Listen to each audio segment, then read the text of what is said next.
अगर उस परम सत्ता से मेरी दूरियां हैं तो इसलिए है कि हम मालिक बनना चाहते हैं। मालिकपन का भाव ही हमें अलग किया है, और ये जब तक मालिकपन का भाव रहेगा तब तक हम उससे दूर रहेंगे। कहीं कहीं हम मालिकपन का भाव लेके घूम रहे हैं, ठीक है। जैसे अभी एक व्यक्ति यहाँ आया था सत्संग के लिए, लेकिन वो सत्संग के लिए नहीं आया था। सत्संग के लिए अगर आया होता तो कुछ भी होता तो सत्संग के लिए रुकता। और आप किसी के यहाँ भी जाते हो तो आप अनुमति लीजिए। अगर हमें आपने दिया है, आप भी हमारे ही परमिशन से आप यहाँ रह सकती, नहीं तो नहीं रह सकती। आपको भी पूछ के आना पड़ेगा। हम परमिशन देंगे तो आप यहाँ रह सकती है, नहीं तो आप अपने घर जाना पड़ेगा आपको।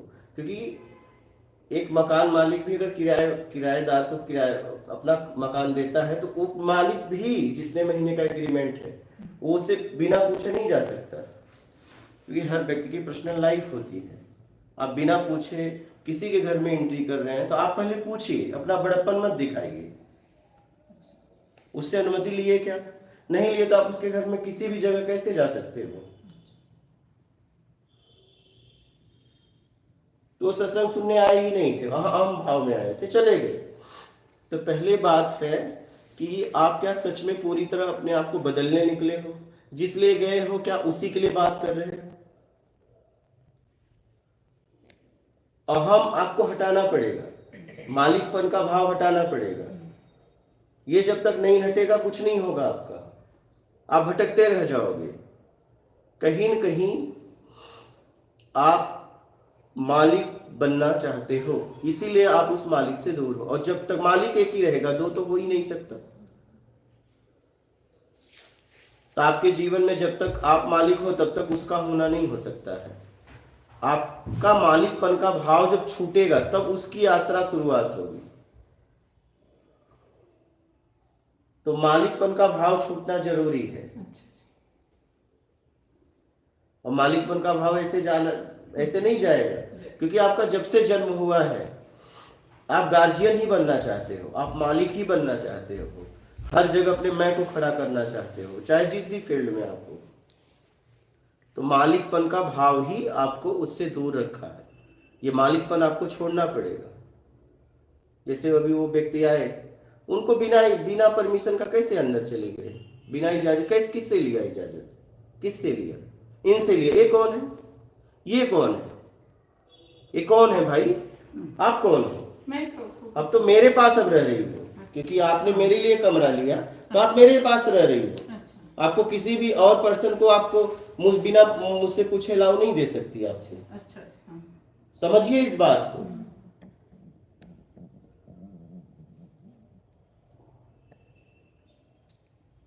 इसे समझना चाहिए। ये जब तक हम अहम लेके घूमेंगे, जब तक मुझे सबसे बड़ा बनना है, कुछ दिखना है, अपने मैं को खड़ा करना है, तब तक हम ऐसे ही अशांत घूमते रह जाएंगे। बस आप जानकारियां इकट्ठी करो, 4 वेद, 18 पुराण, 6 शास्त्र और जितने भी उपनिषद, गीता, वेदांत, जितने भी महापुरुषों ने वाणी, आप सब कंठस्थ कर लो। अगर मालिकपन का भाव नहीं गया तो आप अशांत रहोगे। और मालिकपन का भाव तभी जाएगा जब जीने में उतारोगे। जैसे वो व्यक्ति आया तो उसे पूछना चाहिए था, मुझे बाथरूम यूज करना है, मैं कर सकता हूं? ये भी परमिशन नहीं दे सकती। इन्हें फिर मुझसे पूछना पड़ता या आपसे पूछना पड़ता। ये भी सीधा हाँ नहीं कर सकती। जब आप इस तरीके से जीवन जियोगे तब आपका मालिकपन जाएगा, ऐसे नहीं जाएगा। अब वो व्यक्ति चला गया, क्या वो सत्संग के लिए आया था? क्या सत्संग के लिए आता तो भगाने पे भी नहीं जाता? उसकी जरूरत हो, अगर जरूरत होती है। और उसे कुछ कोई बोला ही नहीं। सही। एक बात बता रहा हूँ, अगर सत्संग के लिए व्यक्ति आता है, कबीर जी को कितना लोगों ने उनके गुरु से मिलने के लिए भगाया? बोलो। बिल्कुल बोलो।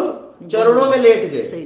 भगा दिया, नहीं तुम मिल नहीं सकते, तुम इस जात के हो, उस जात के हो, तुम गुरु के दर्शन तक नहीं कर सकते। क्योंकि उस समय उनको जब गुरु निकलते थे तो उनको वो कवरेज कर लेते थे, वो पूरा पैक करके ले जाते थे, क्योंकि उनमें एक ऊर्जा होती है।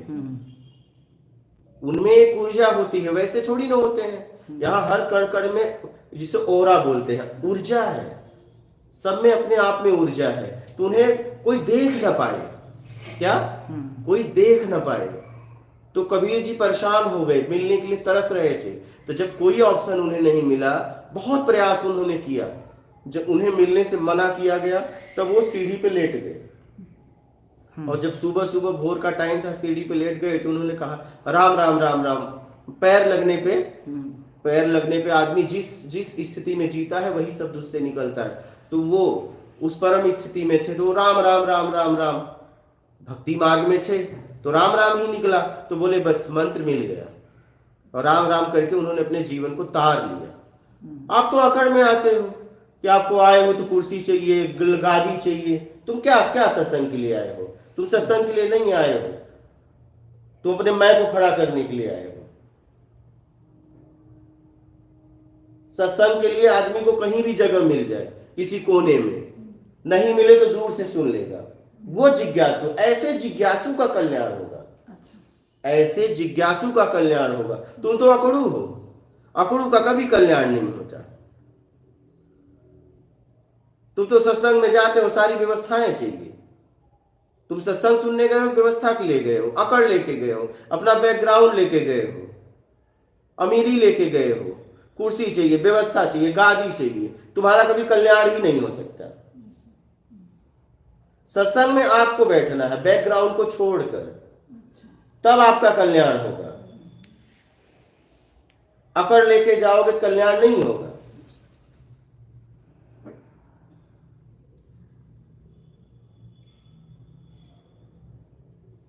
तुम तो जैसे ऐसे नहीं, तुम सत्संग सुन के एहसान कर रहे हो, इसलिए तो अभी मैंने कम कर दिया, लाइव चैट भी बंद कर दिया। सुन के जैसे तुम एहसान कर रहे हो, ऐसा लगता है। ऐसा होता है। अभी तो मैं ऐसे लोगों को भगा रहा हूं। जिज्ञासु मिले वो ठीक है, क्योंकि जिज्ञासु का ही कल्याण होगा। ये टाइम पास करेंगे क्या मतलब भीड़ बढ़ा के? एक रहे जिज्ञासु रहे, एक रहे मिटने के लिए तैयार रहे, एक रहे उससे मिलने के लिए तैयार रहे, एक रहे सब कुछ करने के लिए तैयार रहे, अपनी अपनी आत्मरक्षा करते हुए सब कुछ कर डाले उस परम स्थिति को उपलब्ध होने के लिए। तब कुछ हो सकता है। यहां पंखा चाहिए, एसी चाहिए, धूप नहीं लगे, छा में, एसी में गर्मी हो रही है, तुम जिज्ञासु हो ही नहीं, और तुम्हारा कभी कल्याण नहीं होगा, होगा भी नहीं, होगा भी नहीं। क्योंकि जब तक आप पूरी तरह प्रकृति को नहीं अपनाओगे, जिज्ञासु व्यक्ति कुछ नहीं देखता, अपनी जिज्ञासा को शांत करता है। जिज्ञासु व्यक्ति अपनी जिज्ञासा को शांत करता है। अभी एक माँ का बेटा गिर जाए तो क्या वो देखेगी कि इसमें कीचड़ में गिरा है? साड़ी देखेगी कि उठाऊं कि ना उठाऊं? अगर ये देखेगी तो माँ नहीं है। तुम व्यवस्था देख रहे हो तो जिज्ञासु हो ही नहीं। तुम्हें पसीना दिख रहा है जिज्ञासु हो ही नहीं। तुम्हें गर्मी दिख रहा है जिज्ञासु हो ही नहीं। एक माँ का अगर बेटा गिर जाए कीचड़ में, वो कितनी भी महंगी साड़ी पहनी रहे तो साड़ी देखेगी क्या?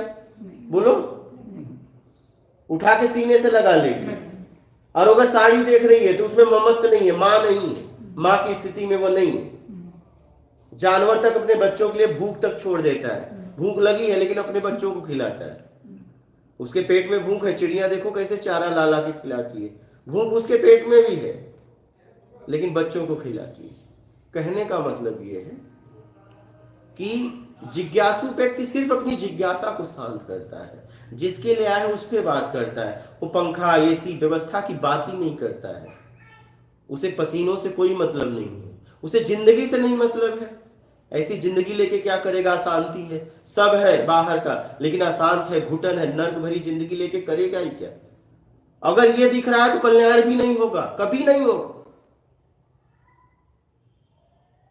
अगर आप सत्संग में सारी व्यवस्था आपको चाहिए, आप जिज्ञासु हो ही नहीं और कल्याण भी नहीं होगा आपको।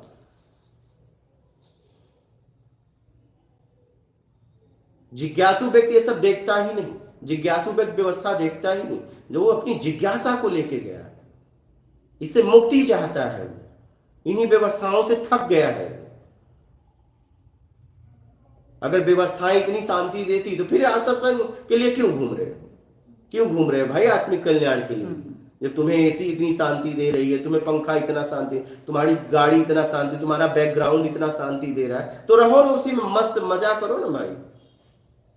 नहीं तो सत्संग के लिए आए हो तो जैसी व्यवस्था है उसमें रहो, अपनी अकड़ लेके मत आओ, नहीं तो तुम्हारा कल्याण भी नहीं होगा ना, समय बर्बाद करोगे, सामने वाला का भी समय बर्बाद होगा, तुम्हारा भी समय बर्बाद। लेकिन तुम्हारी तो कोई वो ही नहीं है, अगर गंभीर व्यक्ति होते तो आते ही नहीं।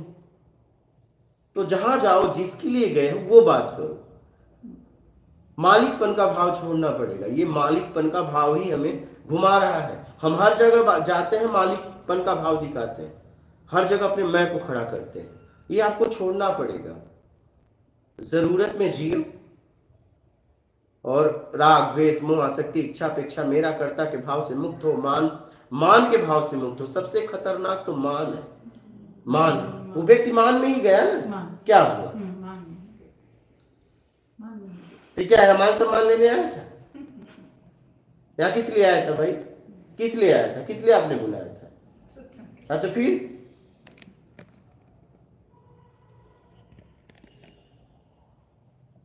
आप जिसके लिए जहां गए वो काम करो ना,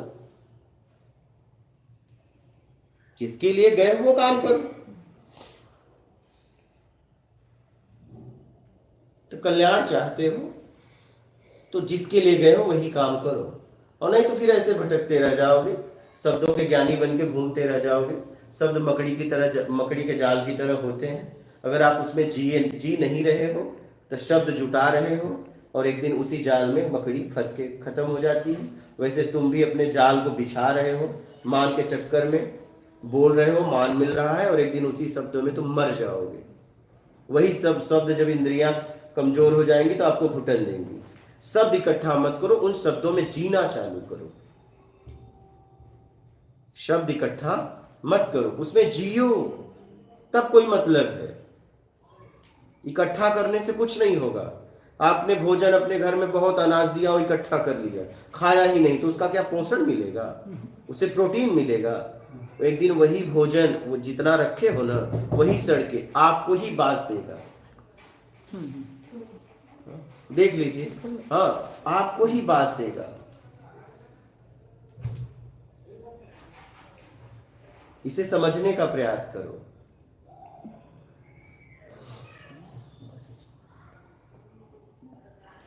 इसे समझने का प्रयास करो, खुला रहने दो। समझ रहे हो? जिस लिए गए हो मूल पे बात करो। हम मूल पे बात ही नहीं करते हैं। कभी बैकग्राउंड देखते हैं, कभी कपड़े देखते हैं, कभी हम ये पूछते हैं तुम आत्मज्ञानी हो कि नहीं। अब ये तुम्हें, अच्छा एक बात बताओ, तुम कैसे सिद्ध करोगे सामने वाला आत्मज्ञानी है कि नहीं? कौन सा मशीन तुम्हारे पास है? तुम अपनी प्रश्न को रखो, उत्तर मिल गया तो तुमसे ऊपर की स्थिति है, बात खत्म। मैं उत्तर पाने के लिए गया हूं, मुझे नहीं मतलब है वो आत्मज्ञानी है ब्रह्मज्ञानी।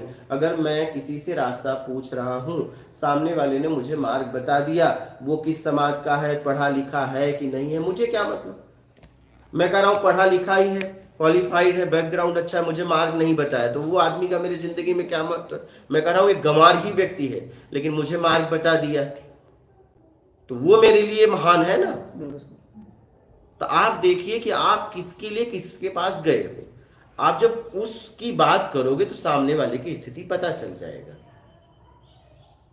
भाई आप कोई मशीन लेके गए हो बनवाने के लिए दुकान पे, अब आप ये पूछोगे वो लिख के रखा है मुझे बनाना आता है, तो आप कहोगे कि अरे आपको बनाना आता है कि नहीं आता है? ये तो जब मशीन बनाएगा तो पता चलेगा ना।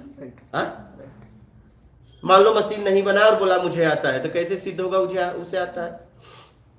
मैं बोला उसे नहीं भी आता है, आपको बना के दे दिया, आपसे क्या मतलब है? मतलब कहाँ से बनवाया, क्या से बनाया, ये आप छोड़ दीजिए। आप जिसके लिए गए हो वो बात करिए। हमारी सबसे बड़ी गड़बड़ी है कि हम सामने वाले का बैकग्राउंड, उसके कपड़े, ये सब देखते हैं, मूल की बात ही नहीं करते। कितने उसके फॉलोवर हैं, कितने लोग उसके अनुयायी हैं, ये सब देखते हैं फालतू।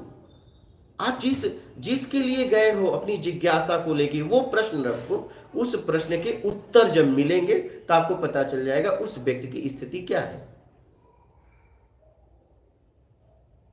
ये सब समय बर्बाद मत करो, समय बहुत कीमती है, अपने आप को समझने में लगाओ। और किसी की स्थिति आप कभी नहीं जान सकते, कभी नहीं। कब जानोगे? जब काम करवाओगे, उस काम करने में पता चल जाएगा इसे आता है कि नहीं। और जब तक वो काम नहीं करेगा तब तक नहीं पता चलेगा। जिस काम को लेके गए हो, जब वो काम करेगा तब पता चल जाएगा उसकी स्थिति कैसी